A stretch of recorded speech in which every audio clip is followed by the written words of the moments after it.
Pirates have been a major part of history and fiction for a long time. From Blackbeard to Jack Sparrow, Bartholomew Roberts to Captain Hook, and even Captain Kidd, nearly everyone can name at least a few pirates.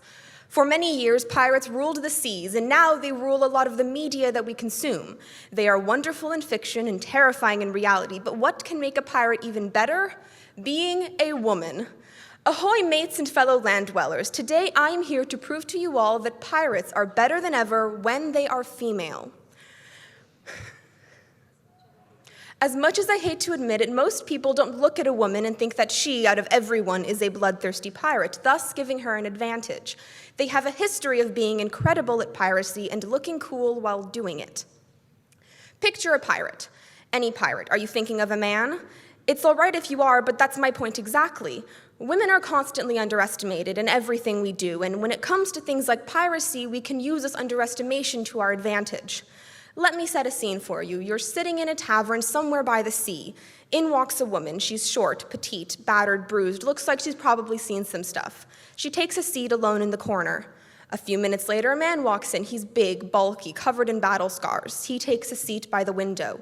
Who are you going to assume the pirate is? Be honest. For centuries, women have been treated as if they aren't good enough, and this treatment extends into all aspects of life. When you Google pirates, one of the first things that comes up is a list of the 27 most famous pirates, only 5 of which are female. While some might see this as a sign of sexism and misrepresentation, which it fully is, it's also something these women can use to their advantage when committing their heinous crimes, seeing as people don't expect them to be committing them. And it's not like women had to lose their femininity to be pirates. There are many accounts of unnamed female pirates giving birth on their ships and raising their children there. These women were able to keep their femininity and still work in such a male-dominated field. Some women even went so far as to use their feminine wiles in order to gain lesser punishment for their crimes. Accurate historical accounts of piracy should be taken with a grain of salt, seeing as most pirates didn't keep diaries that have stood the test of time.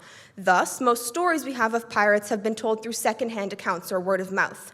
One thing most historians can agree upon, though, is that Chang Shi, also known as Zhen Yi Sao, was one of, if not the most, successful pirate ever. She was born in 1775 and worked as a prostitute in Chinese ports until 1801 when she married Zhen Yi. He was a pirate, and she joined his crew quickly after they got married. He later died, and she took over for him as captain. This single woman now had control of around 800 pirate ships and anywhere from 40 to 75,000 people in her fleet. To compare, Blackbeard had a mere 300 pirates working for him. She implemented a set of strict new rules, like anyone caught giving unauthorized orders was immediately executed, and crimes such as rape and punishment were punished by public hanging. She was fighting against major world powers like the East India Company and the Portuguese Empire, and she was consistently winning. And even with all these new rules and people she was fighting, she still managed to keep the respect and loyalty of her fleet, because they wanted to work for her. She was a fair and ultimately kind boss who had brought them to levels of riches that they had never before encountered. She died peacefully in her sleep at the age of 69. This woman, who was once a destitute prostitute, had made a name for herself and become one of, if not the most successful pirate to have ever lived.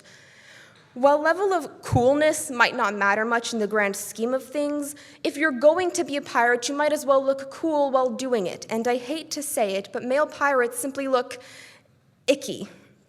Take Blackbeard, for instance. In his classic picture of him standing by the sea with his hair on fire, he looks, well, gross. His hair is unkempt and not in the cool person beachy way of just woke up like this way, in the haven't showered in 10 weeks so greasy you could deep fry a French fry here type way. His beard is horrifically overgrown, and I mean, come on, how hard can it be to shave every once in a while? When you look at Blackbeard, you think, ew, you don't think now he's cool. Meanwhile, if you look at Anne Bonny's iconic picture of her standing by the shore, she looks like the definition of cool person. Her wild red hair is flowing in the wind, curled to perfection in a way only the sea air can achieve. She's dressed to the nines in her trousers and open blouse. She's even wearing the classic pirate hat, and this only adds to her appeal. She's holding a gun and a sword. I mean, come on, how cool is that? When you look at Anne Bonny, you can't help but think, now this person is a cool, cool person. This isn't just Blackbeard versus Anne Bonny, though. This is all male and female pirates. I mean, think about Elizabeth Swann and Jack Sparrow. Who looks better? I'm not asking who your favorite is or who you find more entertaining. I am asking you, who looks better? Women being the best pirates is an undeniable fact. I mean, what are you going to say? Women aren't incredibly amazing pirates? That just makes you sound incredibly sexist. Women are constantly underestimated, and they can use this to their advantage. They have a history of proving that they are great at being pirates, and they look absolutely incredible while doing it. If there's one thing a woman can do right, it's commit a bunch of crimes.